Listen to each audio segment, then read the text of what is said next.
Welcome to Awesome Movie Year, the podcast where we take a look back at an awesome year for movies, which is every year.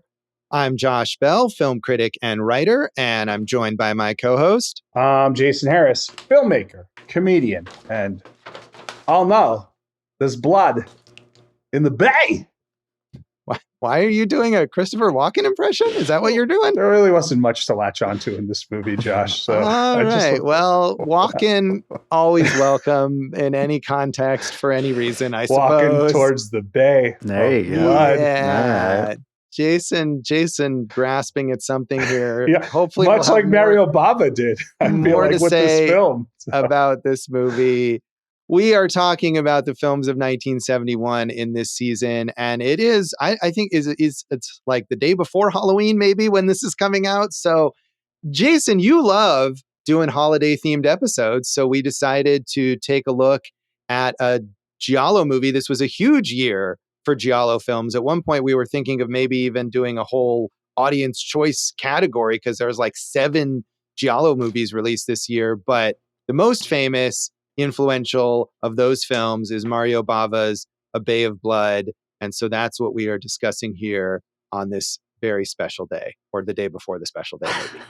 My question is why? I literally just told you it's your fault if you don't like this film. Not why film. we're covering it, but why is it so You were the one influential? who encouraged. I'm always going to encourage the holiday episodes. I just think if this was a trick or treat, the trick's on us, because I did not like this film. No, I had offered other. We had other options, and we decided to go with this. I feel like we should say it is an important major film. Like, even if we didn't care for it, Jason obviously was very much not into this movie. I think Dave and I may be more mixed. Would have been either better way, with Christopher Walken. It would have been Fair. better, although Fair. he probably would have just been dubbed. But this is a hugely influential film. Mario Bava is a major filmmaker in horror, and specifically in Italian horror. This is kind of later in his career, but he is one of the defining filmmakers of the Giallo subgenre. So horror fans very much admire this film, and we didn't. Horror fans, horror movies. I am just missing. I'm glad we're doing more Giallo. Obviously, we've covered Argento, and I don't get it, man. This one I just don't get. I feel like this is a low budget, murky looking movie that has a really, really lame story. There's just not much going on here. It doesn't look great. Like, it's just, I'm not sure why this is like I was telling this to Josh the other day, when you watch Texas Chainsaw Massacre, you're like, oh, I can see why this was so important. Just not feeling it, bro. Yeah, I mean, I love the Texas Chainsaw Massacre as a film just anyway, regardless of its place in cinema history. But yeah, I mean, having watched tons of slasher movies and many very bad slasher movies, I can see how the structure of this film was influential on the way slasher movies are constructed later on. And so for me, that is a clear influence here, and in the importance of this film. I do think it has some cool visuals. I think for me, having seen a bunch of other Mario Bava movies, although not nearly all of his major films, most of those movies I am impressed by the visuals, but not into the story or the performances. And here I felt that way also, although I think his other movies are more visually inventive. And this is a very low budget film that was produced quickly, minimal resources. It's interesting that it's so influential because it was something that Bava kind of threw together out of financial necessity rather than artistic vision. Yeah, I mean, I'm just not I'm not getting that as we know it's a bay and there's like woods around the bay, but there wasn't woods around the bay where they shot. So they had to fake the forest and the trees. And it just looks like someone's walking 3 steps in the dark every time they do it. Like, you don't get that sense of perspective. You don't get that sense of menacing. It's just a miss for me on all the things that you would want in a slasher film. But like you're saying, Friday the 13th, stuff like that, all kind of just really heavily influenced by it. So there's a real disconnect here, Josh. It's like when someone gives you an apple on Halloween, but then they put the razor blade in it. It's like, hey, I thought you were giving me an apple. but now I have to go to the hospital. Well, I don't know if I would say it's that bad. I will say that I don't agree. I don't agree with you about the forest. I was quite impressed because I read after watching the movie that was the case, that they shot this at a house where it only had a handful of trees around it, and they had to find ways to cheat it looking like this was a forested area with multiple houses. And I totally bought into that aspect of it in the film. It definitely seemed like there was dense forest surrounding this bay and surrounding these houses. Well, even if I wanted to buy into it, I couldn't because it was so dark and murky. I couldn't even see the forest. Well, except when they're doing day for night shooting and then suddenly it's bright and you're like, wait, is it nighttime? How is it still supposed to be nighttime? That was to me one of the weakest aspects, like technically, because it's not just, if he did it all day for night, it would look bad, but at least it would all look the same. Consistent, yeah. But some of it was clearly shot in actual night, and then it switches and there are moments where you think, oh wait, is it dawn? Like, did the characters, has it been the whole night now and it's now morning? But it's not, it's just night, but it looks bright. And so that was frustrating to me, certainly. And I mean, the way, they definitely cheat a lot. They try to create this whole area called the Bay that is, I mean, the central plot is that all of these people want to own this land, which is ripe for development. And that's why people are being murdered, because they're killing each other in order to get the land that is owned by this countess who gets killed at the beginning of the movie. Yes. And it just doesn't seem like it's worth killing over. Well, I mean, a similar movie came out the year after, which is not similar, but does deal with land and killing people and the industrialization of nature. Deliverance is a way better horror movie dealing with these themes. Yeah, I wouldn't have thought of Deliverance. I haven't seen that in a long time, but it is a better movie, certainly. Have you scored like a pig lately? No, I'm gonna not do that. Trick or treat. But Jason trying his hardest to get something creepy in this episode for Halloween. But yeah, I mean, I think to me, like, it just seemed very, even if the forest was convincing enough to me, it was like, what is this area? There's a sign at one point when characters are driving up that just says the Bay. Like that's where they're going. And there seem to be like 4 people who live around this bay. Like, what exactly is the appeal of this, that people are killing over it because it's going to become some sort of hot spot to build, condos on it? Yeah, they're going to make it into a real nice summer town, and everything like that. I guess there's a lot of money involved. And, but again, you know what, Josh, it all falls apart the whole time. Yeah. So, I mean, this movie was not, even though it is now incredibly influential and Bava is considered a major filmmaker, that was not the case when it came out. It was a low budget exploitation movie, not only here in the US, but also in Italy. It was something that was released under numerous titles. These movies often, especially in the US, they would change the title so that they could release it again and trick people into going to see it again. So in Italy, the main title translates to Ecology of Crime. What a great title. And it was also released under the title Chain Reaction. Keanu Reeves movie. Carnage. Twitch Joe of the... Carnahan movie? Yeah, no. Twitch of the Death Nerve, which I think is probably the best of these titles. 100%. And that was the original title it was released under in the US when it first was put out here. Also Bloodbath. And what I especially love, and this is another thing from the exploitation era, is because Wes Craven's The Last House on the Left was a hit, even though this movie has nothing to do with it. It was also released under the title Last House on the Left Part 2, Last House Part 2, and New House on the Left. And that was a fairly common thing to sort of pretend like it was a sequel. And again, tricking people into going to see a movie and paying money for it. You sons of bitches. Yeah. So also because of that, and it was mainly released in drive-ins, it didn't get a ton of critical coverage, but the critical coverage that it did get was not positive. So Kevin Thomas in the Los Angeles Times said, Twitch of the Death Nerve is just as rotten as one would expect a low-budget English-dubbed Italian horror picture. It begins with Issa Miranda, that once ravishing and still elegant grande dame of the Italian cinema, cast as a crippled countess, being slowly and graphically hanged to death. Who's pulling the cord? That greasy developer who has an eye on the Countess's estate? Or maybe her neighbor, that nutty lepidopterist?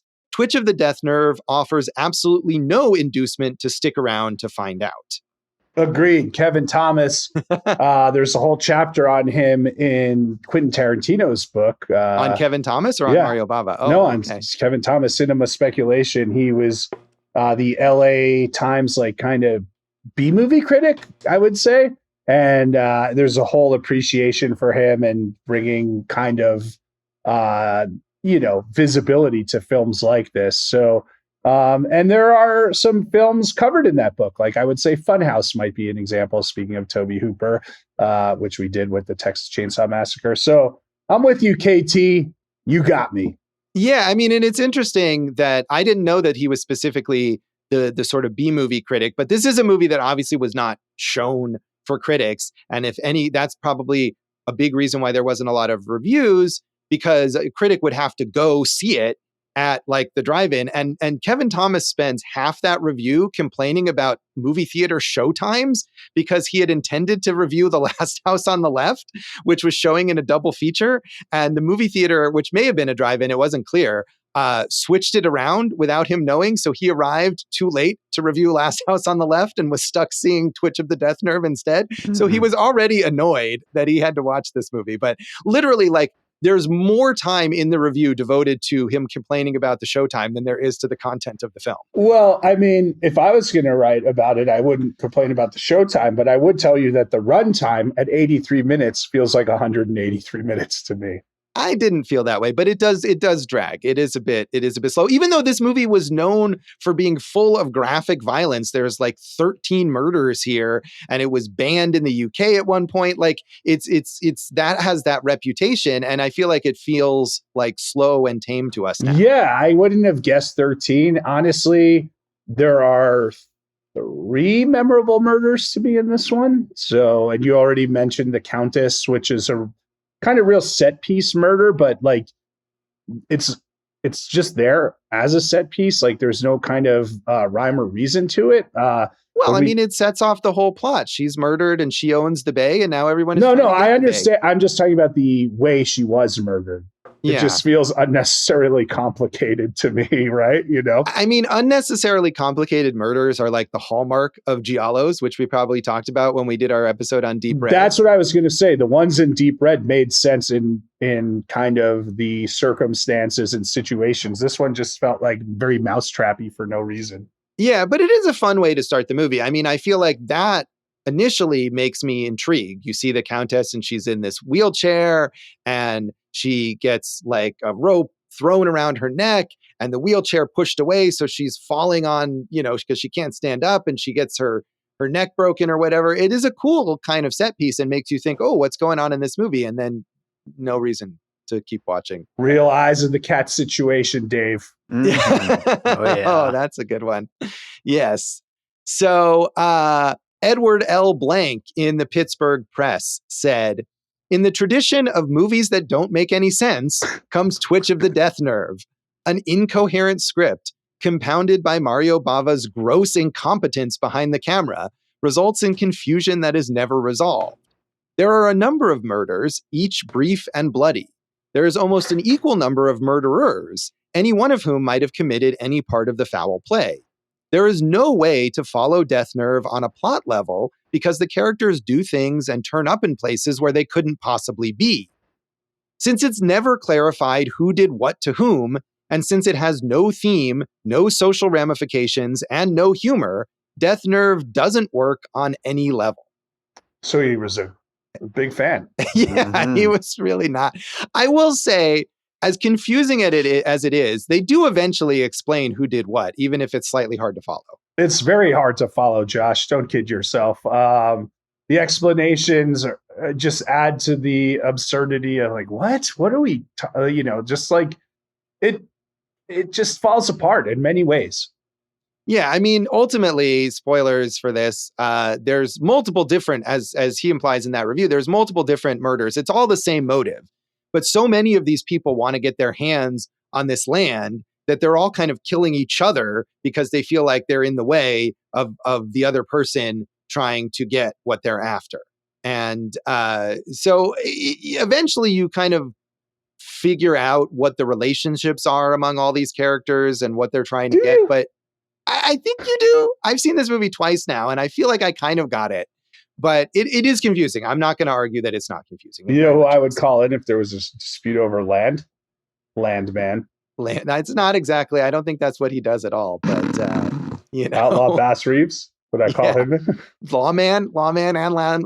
I feel like Lawman and Landman are really. This is about law and land, right? There's a lot of contracts involved. Things people have to sign stuff under duress in this movie. Yeah, maybe you could get Bob Loblaw and all those people. Bob Loblaw's Loblaw. Maybe would enhance this film.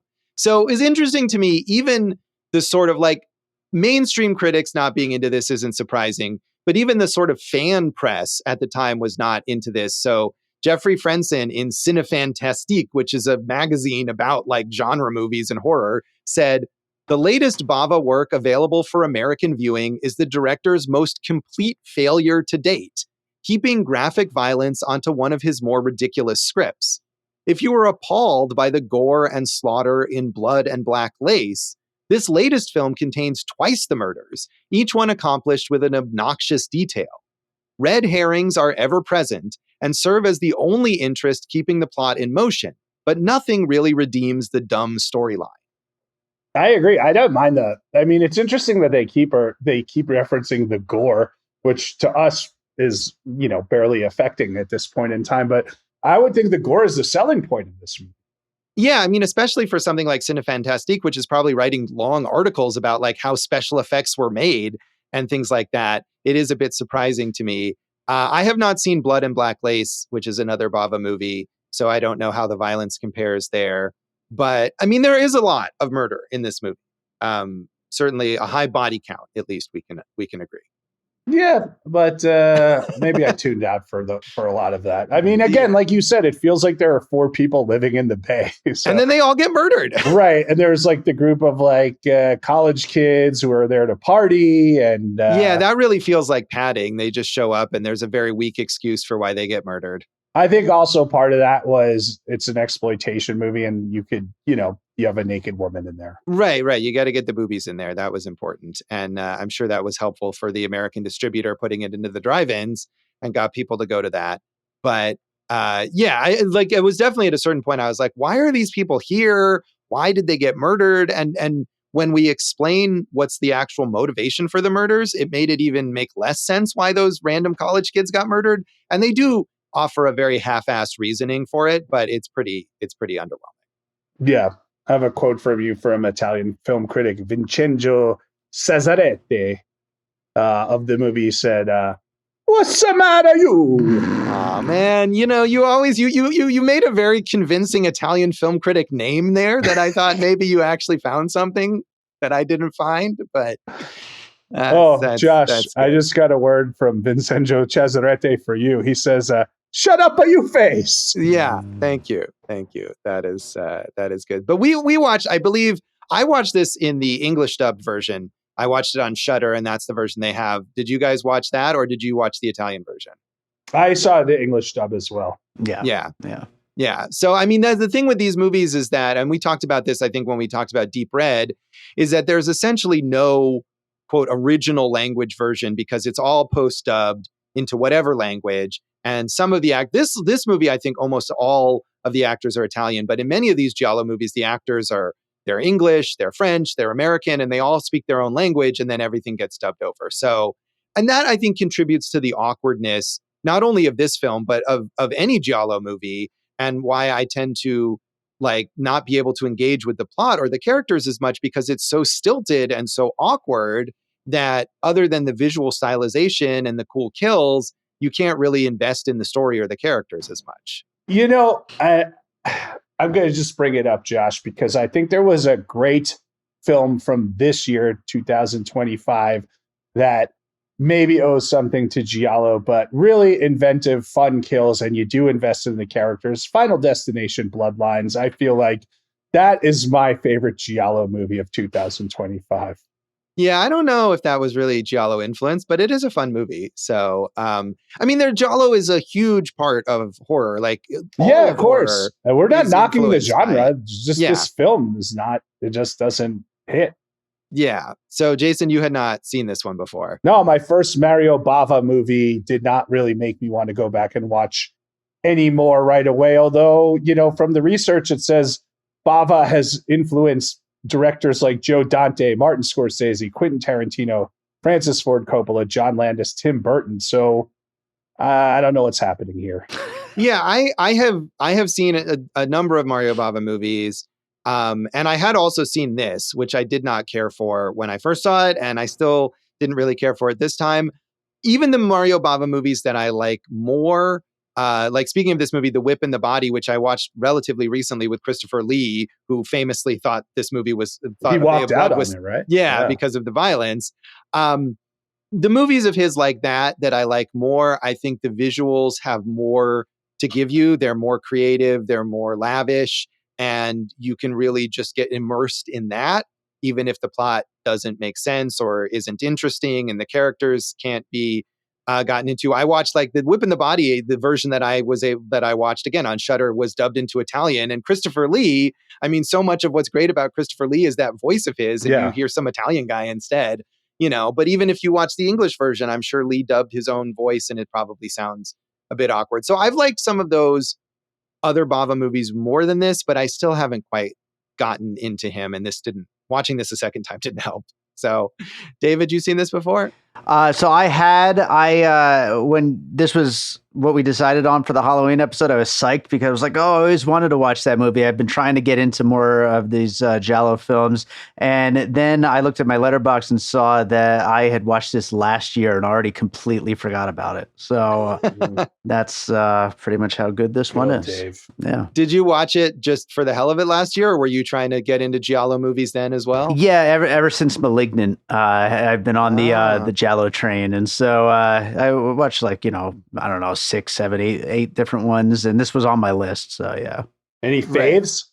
Honestly, I keep striking out. To be honest with you, they're all just very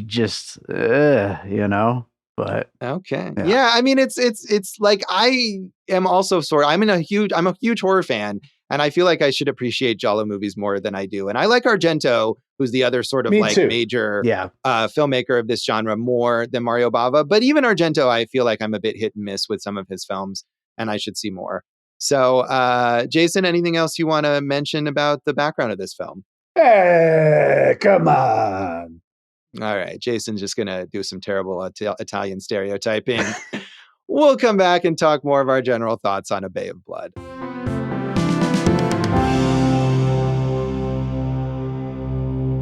Welcome back to Awesome Movie Year. In this episode of our season on the films of 1971, we are talking about Mario Bava's A Bay of Blood for our Halloween special. And as Jason said, it was no treat for any of us, apparently. Real trick, Bava. You really tricked us hard. Josh, explain the movie to me.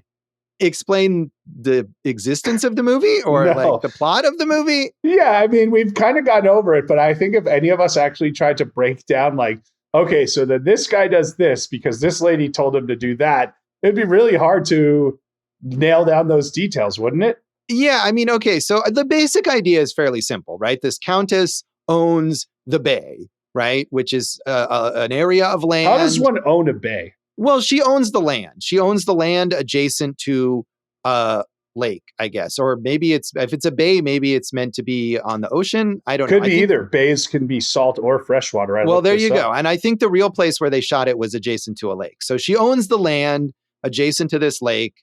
She owns her house where she lives. It's unclear if she owns the other houses where the other people live, right? But she does own enough that it is coveted by other people who want to develop it into some sort of resort or something like that. And she doesn't want that. She wants to preserve its sort of rustic nature or whatever. So she gets murdered at the beginning of the film by her husband, who then himself is murdered by her illegitimate son, who lives in a shack on the bay where she has sort of hidden him away. Although she's not really hidden. He's out there fishing for squid and shit.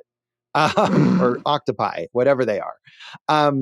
And then also there's like a lawyer who represents some sort of real estate investment group who wants the bay. And he comes and he blackmails the son into signing over his inheritance. But also there is the daughter of the countess's husband who was then also murdered, and she also wants the bay. So she and her husband show up and they kill some other people. Mainly they want to kill the illegitimate son so that the inheritance goes to them instead of to him, and they can develop the bay.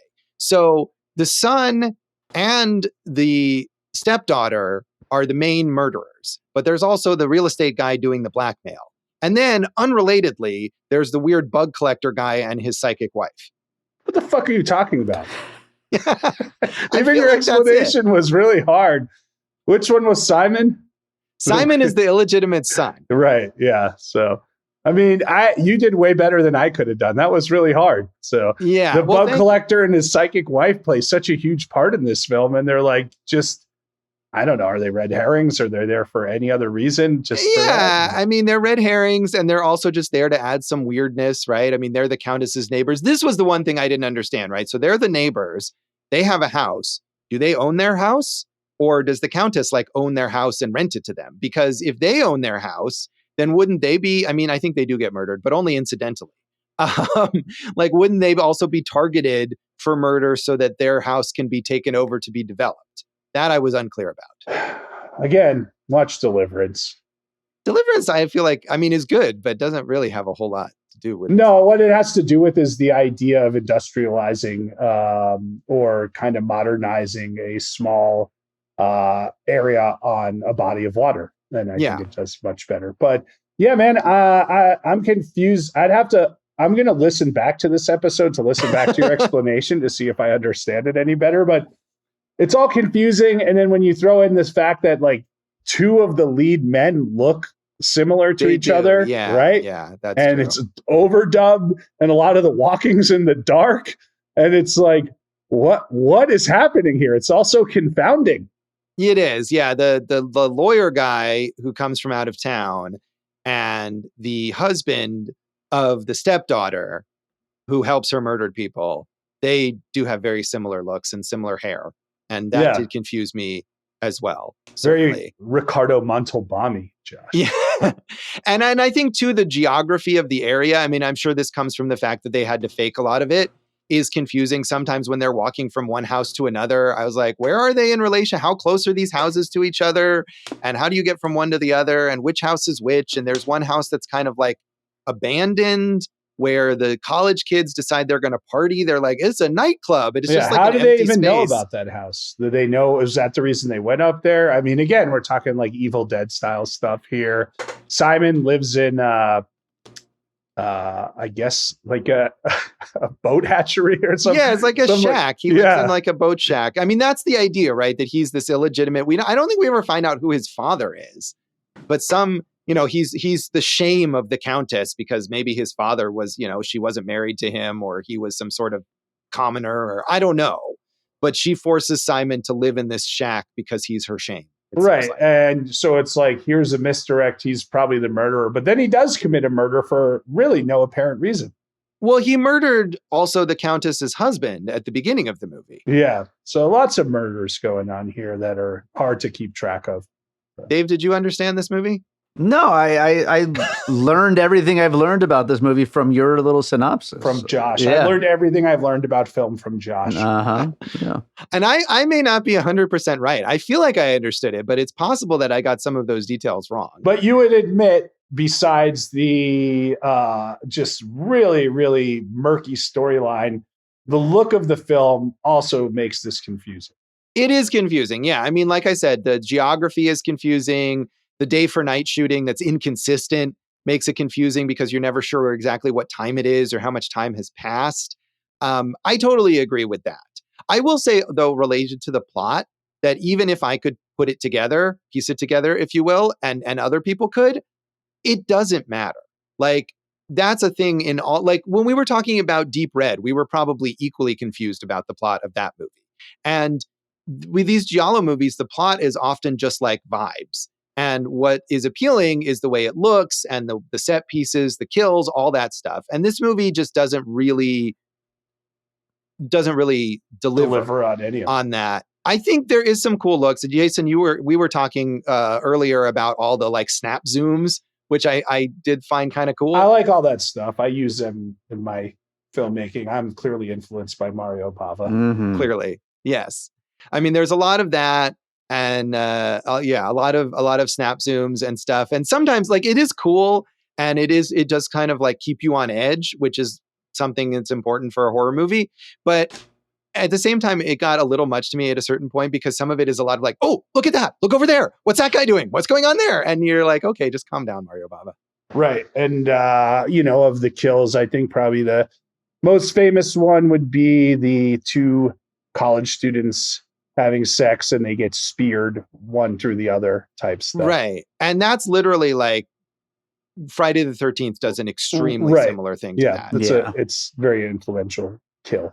Yeah. I did find the one thing that I think I found like actually genuinely creepy was like the squid or octopus or whatever kind of sucking onto the face of the corpse of the Countess's husband. Yeah.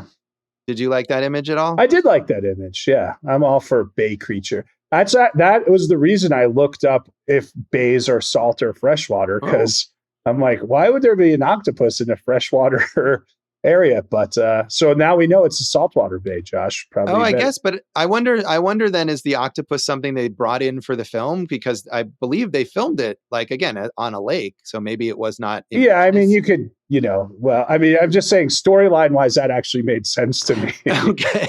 Outside of slasher movies, this would have inspired The Lighthouse possibly a little bit with all that weird squiddy stuff going on. Yeah, it could be. So yeah, was that a squid or an octopus? Do we know? I'm not sure. One or the other. I thought it was an octopus. I think so. Yeah, but I'm not an expert on those. Yeah. What about the bugs? Those were gross. Mm-hmm. Yeah. What bothered you about them, Josh? I mean, this is a safe space. They're all like writhing around in those. I don't even know. Is it water or whatever? He's keeping them in these little bowls. And then, I mean, and he's like torturing them too. He is. That was not cool. There's a one close up at one point where the bug has been like pinned through its, thorax or whatever, and it's still writhing around and it's still alive. I mean, and that was presumably real. So I don't know. Maybe I just find, are those cockroaches or whatever those are, they're like very big, and I just find them icky. It's just me. Yeah. I liked, of the kind of like stuff when Simon just eats the raw sea creature in the boat, like with Bugman, just watching him, right. Like, but yeah, I mean, all these characters like come and go, like sometimes they show up when they're needed, but most of the time they're just kind of there, and it's just so hard to follow, man. It's just so hard to follow. It is. And I think if you're more into like the look of it and you're more on the wavelength of just the vibe, again, the weirdness, or you're impressed by the kills, that it doesn't matter as much if you're not following the plot. But to me, yeah, it just didn't immerse me enough in it. And, one of the things we like about giallo films, which I thought this executed well at the beginning and then kind of fell off, was the score, like that 70s Italian score, which we love so much in Deep Red. And this one, it kind of starts there and then just kind of dissipates, I feel like. Yeah, Dave, you're the musician here, and you were not into the score? No, yeah, I was thinking the same thing. It starts off really strong, and then eventually just kind of fades in the background. You don't notice it anymore. And in these giallo films, you want to notice the score, even though that's traditionally, so much of the fun. Yeah, it's not the right thing normally, but for these movies, that's what you want. Yeah, I mean, and I do think that's part of the style too, is that the more of that you have, the more vibey it can be, the less you're going to care about whether you can follow the plot. Right. And this movie just doesn't have enough of that. And I don't know if that's in part, again, because it was very low budget, the limited resources, limited time. And, he wasn't able to do as much with it as he was able to do with some of his other films. But but despite all that, what's weird to me is that if you talk about, oh, I wanted to watch a Mario Bava movie, or I'm going to check out Mario Bava, this is like at the top of the list, or very near the top of the list of movies to watch. Why Bava? Oh, yeah. Okay. No, you're right. You're right though, Josh. And that makes me like worried because like a lot of the titles on his list of movies are movies that I wanted to get to. And I'm like, if this is the best one, I'm a little nervous, you know? I mean, having seen more of his films, I personally don't think that this is the best. I did enjoy The Whip and the Body, which I mentioned that I had seen, not that long ago. And I think Black Sunday and Black Sabbath, which I confuse, but I've seen both of those. And I think those are both better. And those are all pretty famous ones. So, I think if you didn't like this, there's other stuff that's worth exploring a bit. I'm still kind of mixed on those other ones, but I definitely like them more than this one. Yeah, obviously, like we said, highly influential, legendary director. We wouldn't just be like, oh, this movie sucked and don't watch any other ones. Like I was trying to fit one in, but I needed a break, dude. Yeah.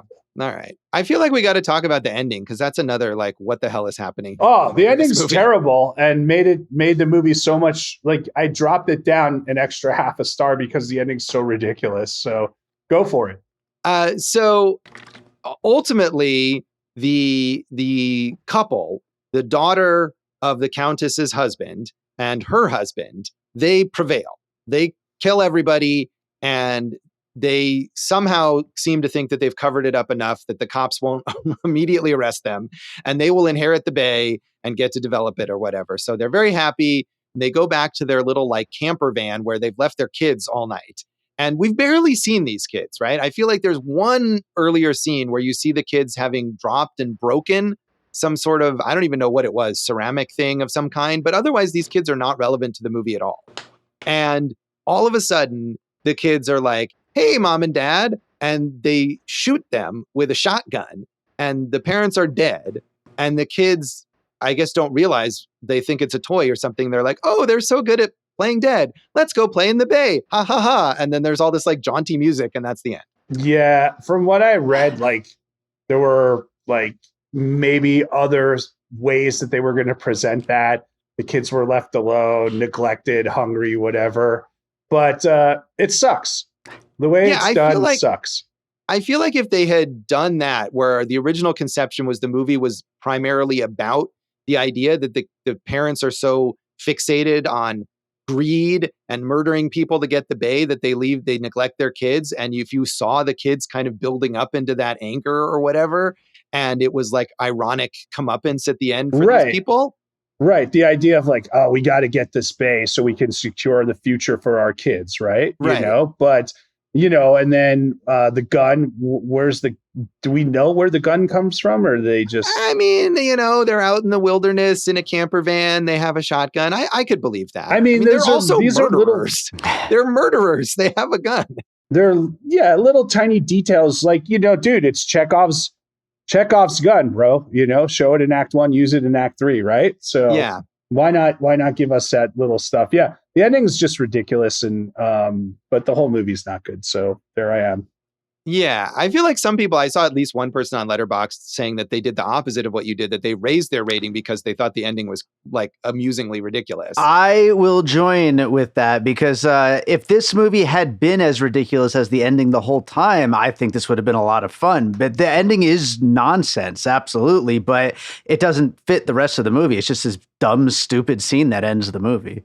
Well, that's why. Then how are you raising it? Because to me, the idea would be, I agree with you. If the whole thing was ridiculous, that could have been more fun. Yeah. But the fact is it wasn't. And then this just comes out of nowhere like, let's just kill these guys with the kids. Technically, I lowered my rating since the last time I watched this movie. So you're right. But at least in that moment, I was like, okay, why wasn't this movie more of this? Yeah. So your explanation is the last shot was better than the first 82 minutes. Yes. And because the last shot was good, you're going to give the rest of those 82 minutes a higher rating. Yeah. Well, actually, I gave it a lower rating, but yes. Yeah. Higher rating. Yeah. There are definitely movies where you say like, oh, the ending saved the movie or the ending ruined the movie. And, you can like you can like 82 previous minutes and get to a bad ending and think, sure, we this talked about this in Edge of Tomorrow recently. Right, right. So I feel like the ending is important, and it may be more important than, some scene in the middle or whatever, to be able to sort of finalize your impression of a movie. Mm-hmm. You know who's in the middle? Malcolm. He's not in this movie, though. No. Would be an upgrade, though. All right. I feel like if we're talking about Malcolm in the middle, we've exhausted our thoughts on this film. Time to move on.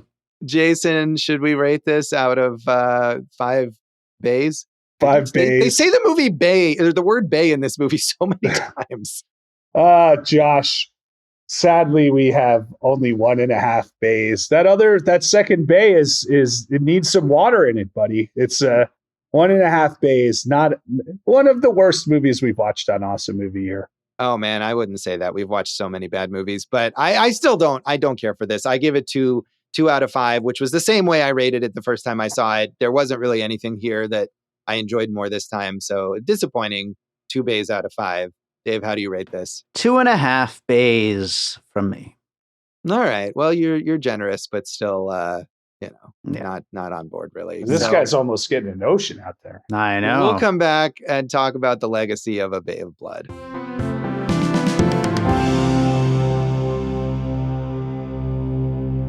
Welcome back to Awesome Movie Year. In this special Halloween episode of our season on the films of 1971, we are talking about Mario Bava's A Bay of Blood. And we've talked a lot already about Bava's influence. He is one of, I would say, 2 of the biggest figures in the giallo genre, along with Dario Argento.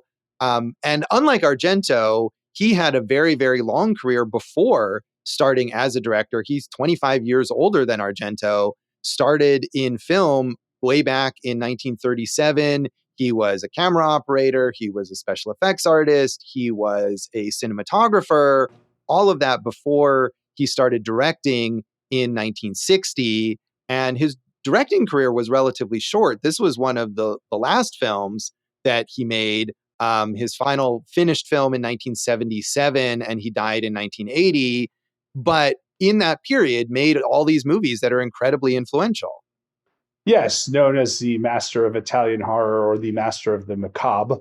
But I mean, he had a good 17-year run. And like you said, he probably made 800 movies in that time. So, he was busy. Yeah, he was. I mean, not that many, but certainly quite a few. Only 3 more movies after this one, none of which are among his most well-known films: Barren Blood, Lisa and the Devil, and Shock. And I haven't seen any of those. But like I said, I've seen some other older ones, and I do think it's worth checking out some of those earlier from the 60s mainly that really have that lush, beautiful look, which makes sense from someone who started in cinematography. I have Shock written down as Rabid Dog. So I wonder how many of these movies we could find with multiple titles. Oh, yeah. I mean, I think quite a lot of them. And especially because these movies were released, they were sold to American distributors and put, as we said, in like drive-ins or on double bills. They're retitling them, whatever they can think of to get audiences in the theater with this sort of sensationalistic title. That's what they're going to do. Yeah, read that Tarantino book and you'll learn more about that, which I highly recommend. Josh, I'll point out 3 actors. Claudine Auger, who is Renata Donati, was in Thunderball and the first runner-up in Miss World pageant. So how about that?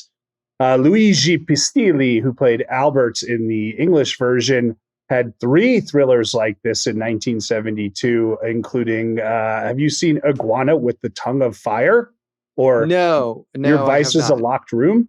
Or Only I Have a Key? No, that's all one movie. Your Vice is a Locked Room and Only I Have the Key. That's one title. You're right. There you go. So. I have not. That's a more famous giallo. I mean, and that's one of the examples of these great, crazy titles. But I have not seen that. I would love to see Iguana with the Tongue of Fire. That sounds odd to me. The last actor I wanted to point out, Laura Betti, who played Anna. She's been in Fellini movies and Pasolini and Bertolucci movies, won the Volpa Cup for Best Actress, and was also in Bava's Hatchet for the Honeymoon. Yeah, I mean, a lot of these actors in this film, very prolific in Italian cinema. I mean, both Laura Betti and Claudine Auger worked for decades, Claudine Auger through the 90s, and Laura Betti, her career continued into the 2000s. Two other actors I noted down. Claudio Camaso, who plays Simon, not necessarily as notable for his acting career, although he did appear in a lot of movies during that period, but he was the son of one of the fascist figures during Italy during the World War II, and was himself a fascist supporter, and eventually was arrested for stabbing a man to death and killed himself while in police custody. So it sounds like the plot of a Giallo movie, really. Nice. We keep coming across a lot of fascists in our Italian cinema work here. Yeah. And then Issa Miranda, who was mentioned in that Kevin Thomas review, didn't do as much after this, but she was, as he said, like a classic Italian star going back decades, So one of these things where I feel like this is common now, someone who had a major respectable career decades ago, and now they're showing up in little exploitation movies because that's the work that they can get. Gotta work, baby. Yes. And outside of the actors, I did want to mention, and I'm not sure if we talked about him in our Close Encounters of the Third Kind episode, but Carlo Rambaldi, who did the special effects here, is a legend in special effects, won 3 Oscars for the 1976 King Kong remake, for Alien, and for E.T., worked on Close Encounters and a lot of major films. So even though we were maybe lukewarm on those effects here, I mean, this is a legend here who's put that stuff together. Josh, you just mentioned a lot of people. Did you mention Lamberto Bava? Well, he didn't work on this film, but of course he's Mario Bava's son, who is also a major Giallo director. Right, he kind of carried on the legacy of the Bava Giallo film dynasty. Yeah, and I've seen at least one. I think is Demons is the name of the Lamberto Bava movie. Ooh, I love I've that seen. movie. Actually, Do you? There's the one in the movie theater. Yeah, that's a great one. Yeah. Talk about that movie makes no sense. Yeah, like you watch Demons, that makes A Bay of Blood seem like a straightforward narrative. Yeah, I think. No, that's a fun one. So, but crazy ass vibes in that film. Mm-hmm. So certainly Lamberto Bava carried on his father's tradition of weird horror movies that make no sense. And he's still around, although I don't know if he hasn't made a movie in a while, but he definitely was sort of mentored by his father as an assistant director on various films. Are you jealous of Lamberto Bava? His relationship with his father. Okay, I don't know. I have a good relationship with my father. I don't know what you're talking about there. Okay, Jason's just trying to get some controversy going in this episode or something. Do you want to say anything about the legacy of A Bay of Blood, Jason? Hey, what's the matter? You eat a sandwich. That's too much. Yeah. That's too much. That's A Bay of Blood. And that's this episode of Awesome Movie Year. You can haunt us online and on social media. Yeah, trick or treat with us cybernetically at, no, I don't know what you want from me anymore, Josh. We're at awesomemovieyear.com, Awesome Movie Year on Facebook and Instagram. I'm at Go for Jason on Letterboxd. If you're on Letterboxd, I'm taking your line, Josh, and you watch any of our films, tag it with Awesome Movie Year so we know. And if you like this film, please let us know because what the heck? I didn't. Tell me what I missed. I'm also at Jason Harris Comedy or Jay Harris Comedy on all the socials. You can find some old things from me at joshbellhateseverything.com. I am at Josh Bell Hates Everything on Facebook, at Signal Bleed on Blue Sky and on Letterboxd. And check out our producer, David Rosen's awesome podcast, Piecing It Together. Check out Piecing It Together wherever you listen to podcasts. Follow us on social media at Piecing Pod and join our Facebook group, Popcorn and Puzzle Pieces, where we'd love to hear your favorite Giallo films. Yeah, let us know why we're totally wrong about Mario Bava and this film. Jason, what's in our next episode?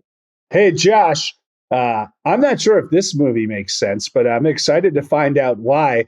We continue down the road with Dennis Hopper after Easy Rider. He made a notorious flop in 1971 called The Last Movie, and that's what we're going to watch. So tune in next time for The Last Movie, and thanks for listening to Awesome Movie Year. Thank you for listening to Awesome Movie Year. Make sure to follow Awesome Movie Year on Facebook, at Awesome Movie Pod on Twitter, and at Awesome Movie Year on Instagram. And if you like the show, review us and rate us with 5 stars on Apple Podcasts.